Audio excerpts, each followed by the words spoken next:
ચાલો વિદ્યાર્થી મિત્રો, નમસ્કાર, ઓમ શાંતિ. હવે છઠ્ઠા ચેપ્ટર ની અંદર આજે આપણે સૌપ્રથમ ડીએનએ ની શોધ વિશેની કેટલીક માહિતી મેળવીએ. તો પ્રશ્ન છે મિત્રો, ડીએનએ ની શોધ વિશે સામાન્ય માહિતી લખો. તો સૌપ્રથમ ફ્રેડરિક મિશર નામના વૈજ્ઞાનિકે 1869 માં કોષ કેન્દ્રમાં જોવા મળતા એસિડિક પદાર્થ તરીકે ડીએનએ ની ઓળખ કરી તેઓએ તેનું નામ ન્યુક્લિયન એવું આપ્યું. ન્યુક્લિયન. તો મિત્રો, સર્વપ્રથમ 1869 માં ફ્રેડરિક મિશર નામના વૈજ્ઞાનિકે કોષ કેન્દ્રની અંદર એક એસિડિક પદાર્થ તરીકે ડીએનએ ની ઓળખ કરી. એટલે કે એસિડિક પદાર્થ સૌપ્રથમ એમને પ્રાપ્ત થયો અને ફ્રેડરિક મિશરે આ એસિડિક પદાર્થને ન્યુક્લિયન એવું નામ આપ્યું. પરંતુ વાસ્તવિકતા એ છે, આ ન્યુક્લિયન છે મિત્રો પ્યોર ડીએનએ નહોતો. એ ન્યુક્લિક એસિડ અને વત્તા પ્રોટીન, ન્યુક્લિક એસિડ અને વત્તા પ્રોટીન, આ બંનેનું મિશ્રણ હતું, સંયોજન હતું. આ બંને પદાર્થો ભેગા હતા જેને ફ્રેડરિક મિશરે ન્યુક્લિયન એવું નામ આપ્યું. બરાબર. પરંતુ એ સમયે ટેકનોલોજીના અભાવને કારણે એમાંથી શુદ્ધ ડીએનએ ની ઓળખ કરવી અને શુદ્ધ ડીએનએ ને અલગ તારવવો, એમાંથી પ્રોટીન ઘટકને દૂર કરવો, એ ઘણા વર્ષો સુધી આ કાર્ય થઈ ન શક્યું. કારણ કે એ સમયે એટલો ટેકનોલોજી વિજ્ઞાન ડેવલપ નહોતું. ત્યારબાદ મોરિસ વિલ્કિન્સન અને રોઝલિન ફ્રેન્કલિન દ્વારા આપવામાં આવેલા એક્સ-રે વિવર્તનની માહિતીને આધારે, એટલે કે મોરિસ વિલ્કિન્સન અને રોઝલિન ફ્રેન્કલિન આ બે વૈજ્ઞાનિકોએ એક્સ-રે વિવર્તન વિશેની માહિતી આપી અને તેને આધારે 1953 માં જેમ્સ વોટસન અને ફ્રાન્સિસ ક્રિક નામના આ બે વૈજ્ઞાનિકો દ્વારા ડીએનએ ની સંરચનાનું સરળ પરંતુ જાણીતું બેવડી કુંતલમય અણુ રચના ધરાવતું અણુ મોડેલ રજૂ કર્યું. તો મિત્રો, આપણે ડીએનએ ના અણુ વિશે અને એના સંશોધન વિશેનો અભ્યાસ ધોરણ 11 ની અંદર કરી ચૂક્યા છીએ. બરાબર. કે આ જે બેવડી કુંતલમય અણુ રચના ધરાવતું જે મોડેલ છે એ જેમ્સ વોટસન અને ફ્રાન્સિસ ક્રિક દ્વારા 1953 માં બરાબર છે રજૂ થયું. તો આ બેવડી કુંતલમય ડીએનએ ધરાવતું આ જે અણુ મોડેલ છે આપણે અહીં આકૃતિમાં દર્શાવ્યું છે. બરાબર. તેઓની સમજૂતીમાં બંને પોલીન્યુક્લિયોટાઇડ શૃંખલાની વચ્ચે રચાતી નાઇટ્રોજન બેઝની જોડ મુખ્ય બાબત છે. એટલે આપણે જાણીએ છીએ કે ડીએનએ ની રચનામાં બે પોલીન્યુક્લિયોટાઇડની શૃંખલા હોય છે. અહીંયા આપણે બે અણુ દર્શાવતી બે શૃંખલાઓ દર્શાવી છે. આ એક શૃંખલા છે પોલીન્યુક્લિયોટાઇડની અને આ બીજી પોલીન્યુક્લિયોટાઇડની શૃંખલા છે. તો આ બંને શૃંખલાઓ વચ્ચે જે નાઇટ્રોજન બેઝની જોડ રચાય છે, બરાબર. આ નાઇટ્રોજન બેઝની જોડ છે. એડેનિન સાથે થાઇમિન જોડાયેલો છે અને ગ્વાનિન સાથે સાઇટોસિન જોડાય છે. તો આ નાઇટ્રોજનની બેઝ છે. નાઇટ્રોજન બેઝની જે જોડીઓ છે એ મુખ્ય બાબત છે.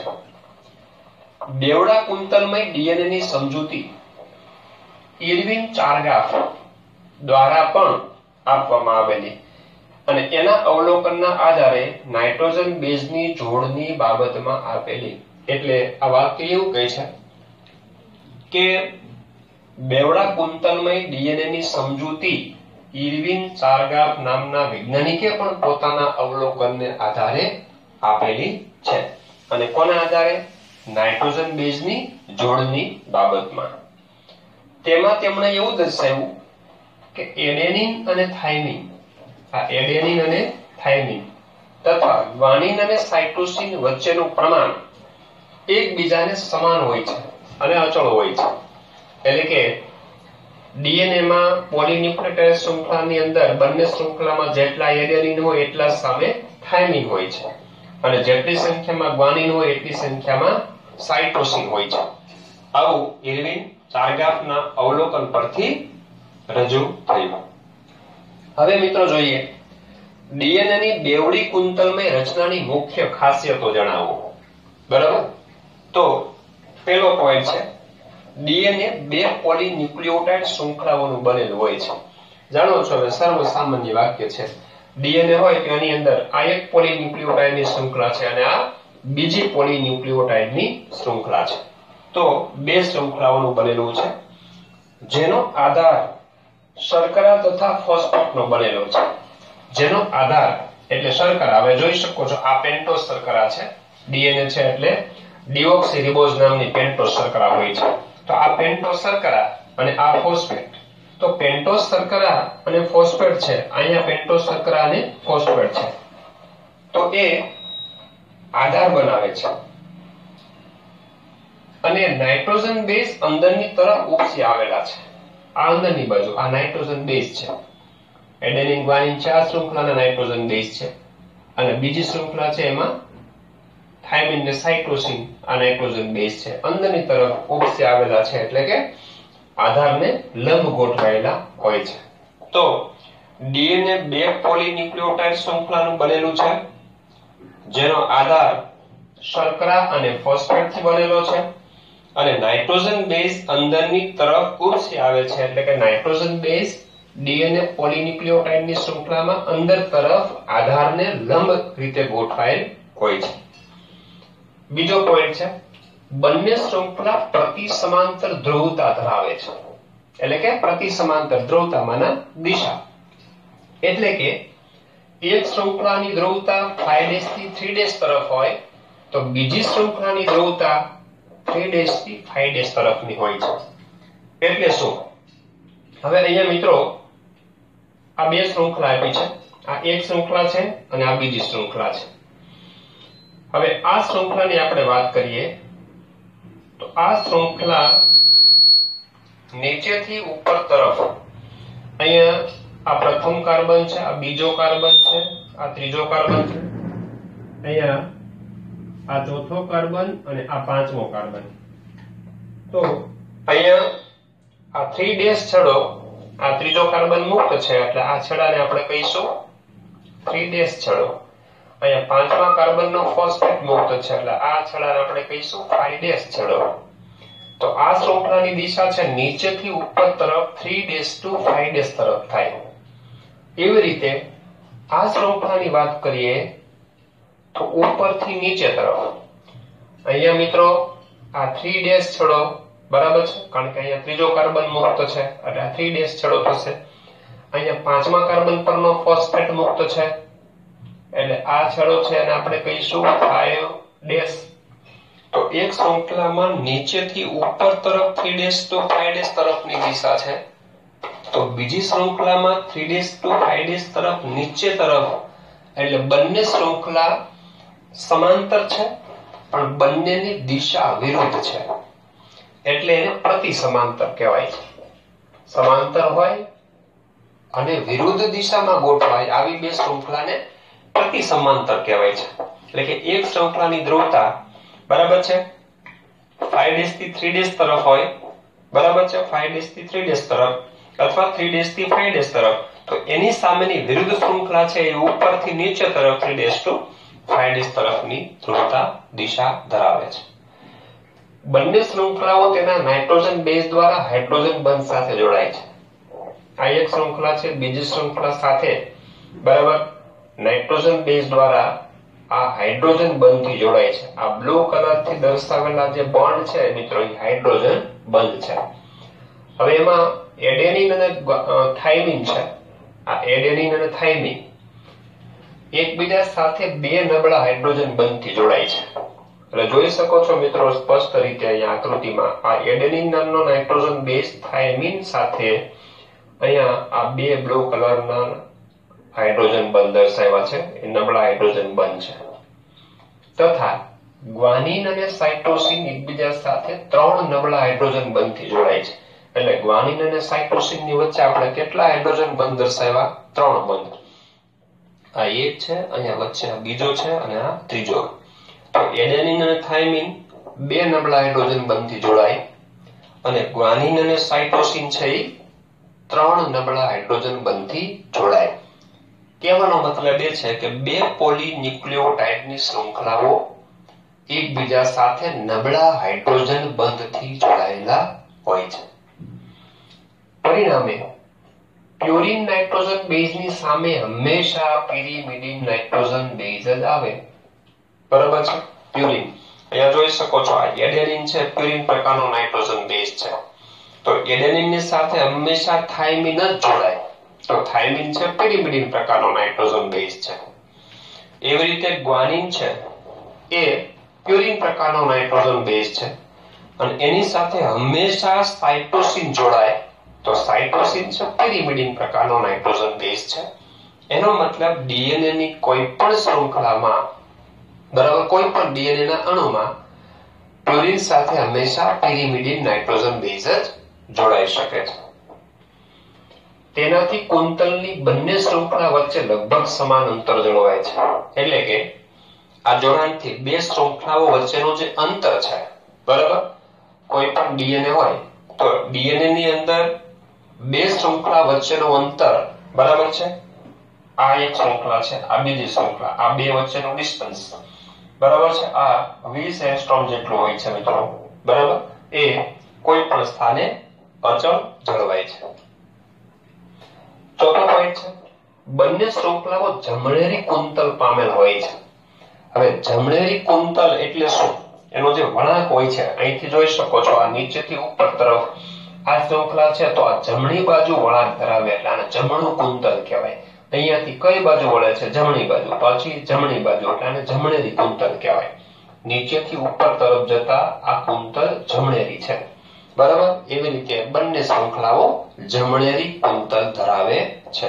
હા મિત્રો, ડીએનએ જુદા જુદા 5 પ્રકારના છે. બરાબર છે.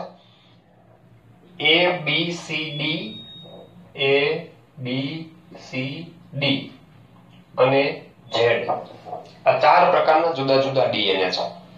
હવે એમાં ડીએનએ A B અને C D આ 4 પ્રકારના ડીએનએ છે. આ 4 પ્રકારના ડીએનએ માં એની કુંતલ છે એ જમણેરી કુંતલ ધરાવે છે. બરાબર છે. અને ઝેડ ડીએનએ છે તો ઝેડ ડીએનએ એકમાત્ર એવો ડીએનએ છે જેમાં એની બંને પોલીન્યુક્લિયોટાઇડની જે શૃંખલાઓ છે એ ડાબેરી કુંતલ ધરાવે છે. ઓકે, ચાલો, બંને શૃંખલાઓ જમણેરી કુંતલ પામેલી હોય છે. કુંતલનો ગર્ત 3.4 નેનોમીટર એટલે કે 34 એંગસ્ટ્રોમ હોય છે. હવે અહીંયા મિત્રો આ ડીએનએ નો એક અણુ છે. ડીએનએ ના અણુની અંદર બે શૃંખલા, એક અહીંયા આપણે રેડ કલરથી શૃંખલા દર્શાવી છે અને એક છે ગ્રીન કલરથી દર્શાવેલી છે. એમાં જાણો છો, શૃંખલાની અંદર બે ક્રમિક ગર્ત અથવા બે ક્રમિક શૃંગ વચ્ચેના અંતરને એક કુંતલ કહેવાય છે.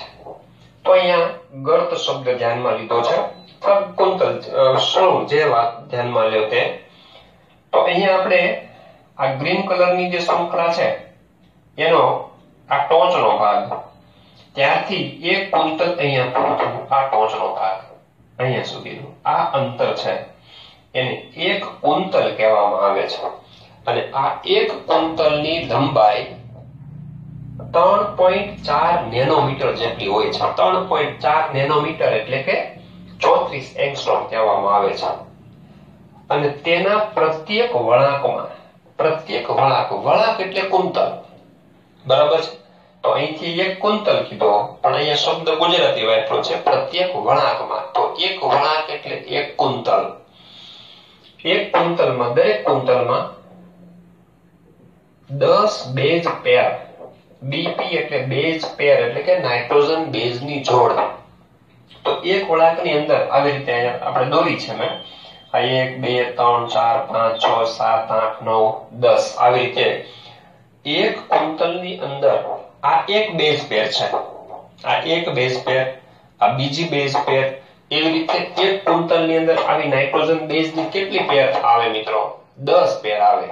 બરાબર, પરિણામે પાસેની બે ક્રમિક જોડ વચ્ચેનું અંતર લગભગ 0.34 નેનોમીટર થાય.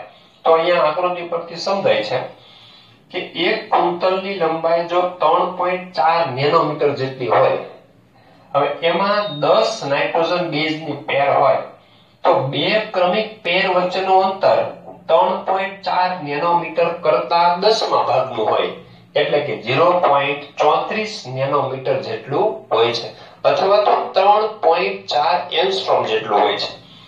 0.34 nanometre is equal to 3.4 angstrom જેટલું હોય છે. નેક્સ્ટ પોઈન્ટ છે, પાંચમો પોઈન્ટ. બેવડા કુંતલમાં એક બેઝની જોડ ઉપર બીજી જોડ હોય છે. ચાલો, આ પોલીન્યુક્લિયોટાઇડની બે શૃંખલા છે. આ નાઇટ્રોજન બેઝની એક જોડ છે, ગ્વાનિન અને સાઇટોસિન, એની ઉપર આ બીજી જોડ હોય છે. તો આવી અસંખ્ય જોડ, બરાબર, એ ગોઠવાયેલી હોય છે. હાઇડ્રોજન બંધ પણ કુંતલમય રચનાને સ્થાયિત્વ પ્રદાન કરે છે, સ્થાયિત્વ આપે છે. હવે મિત્રો, આપણે જાણીએ છીએ કે બંને શૃંખલાઓ નાઇટ્રોજન બેઝ દ્વારા અને નબળા હાઇડ્રોજન બંધ દ્વારા જોડાય છે. તો અહીંયા જોઈ શકો છો, એડેનિન અને થાઇમિન છે એ બે નબળા હાઇડ્રોજન બંધથી જોડાય છે. ગ્વાનિન અને સાઇટોસિન છે 3 નબળા હાઇડ્રોજન બંધથી જોડાય છે. તો આવી પોલીન્યુક્લિયોટાઇડની શૃંખલાઓ છે, અસંખ્ય અણુઓ આવેલા હોય છે, ન્યુક્લિયોટાઇડના અણુઓ, બરાબર છે. અને એ જ્યારે સામસામે ગોઠવાય ત્યારે આવા કેટલાય હાઇડ્રોજન બંધથી આ શૃંખલાઓ જોડાય છે. એટલે કે અસંખ્ય નાઇટ્રોજન બેઝ અસંખ્ય હાઇડ્રોજન બંધ દ્વારા એકબીજા સાથે જોડાય છે. એટલે કે ડીએનએ ના અણુની અંદર અસંખ્ય આવા હાઇડ્રોજન બંધ આવેલા હોય છે, બરાબર. એ હાઇડ્રોજન બંધ એ કુંતલમય રચનાને સ્થાયિત્વ પ્રદાન કરે છે. તો હવે આમાંથી મિત્રો જુદા જુદા એમસીક્યુ છે કે ઘણી ટાઈપના પૂછી શકાય છે. ડીએનએ અણુની રચના ઉપરથી, એની સંખ્યા ઉપરથી, બેઝ પેર ઉપરથી, લંબાઈ ઉપરથી અને હાઇડ્રોજન બંધની સંખ્યાને આધારે. હવે આપણે એક બે એક્ઝામ્પલ લઈએ. દાખલા તરીકે અહીંયા કીધું છે કે તમને એક કુંતલ છે, તો એક કુંતલની અંદર આપણે જાણીએ છીએ કે 10 બેઝ પેર આવે છે, 10 બેઝ પેર આવે છે. તો તમને કોઈ એમસીક્યુ એવો પૂછી શકાય, તમને કુંતલની લંબાઈ આપેલી હોય, બરાબર છે, 100 નેનોમીટર છે, 200 નેનોમીટર છે, બરાબર છે, અથવા તો એંગસ્ટ્રોમને આધારે એકમ ચેન્જ કરીને આપી હોય અને તમને એવું પૂછવામાં આવે કે એમાં કેટલા બેઝ પેર સમાઈ શકે, તો એની ગણતરી પણ કરી શકાય. પછી એડેનિન અને થાઇમિન નું તમને પ્રમાણ આપેલું હોય, ટકાવાર પ્રમાણ આપેલું હોય, તો એને આધારે એડેનિન જેટલી પ્રમાણ છે થાઇમિન નું હોય છે, ગ્વાનિન જેટલું સાઇટોસિન નું પ્રમાણ હોય છે, તો એને આધારિત પ્રશ્ન પણ પૂછી શકાય છે. પછી કુંતલની લંબાઈ તમને આપી હોય, એને આધારે હાઇડ્રોજન બંધની સંખ્યા કેટલી છે એ પણ પૂછી શકાય, બરાબર. હવે દાખલા તરીકે એક કુંતલ છે, હવે એક કુંતલની લંબાઈ 3.4 નેનોમીટર છે, એમાં તમને એડેનિનની સંખ્યા આપી હોય તો એડેનિનની સંખ્યા કેટલી છે એટલી સામે થાઇમિનની સંખ્યા હોય છે, બરાબર. એના ઉપરથી સાઇટોસિન અને ગ્વાનિનની સંખ્યા મળી શકે. તો એડેનિન અને થાઇમિન વચ્ચે બે નબળા હાઇડ્રોજન બંધ હોય, ગ્વાનિન અને સાઇટોસિન વચ્ચે 3 નબળા હાઇડ્રોજન બંધ હોય છે. તો એની સંખ્યા પરથી હાઇડ્રોજન બંધની સંખ્યા પણ શોધી શકાય છે, બરાબર. તો મિત્રો, આ વાત થઈ ગઈ ડીએનએ ની બેવડી કુંતલમય રચનાની ખાસિયતોની. ઓકે, નમસ્કાર, ઓમ શાંતિ.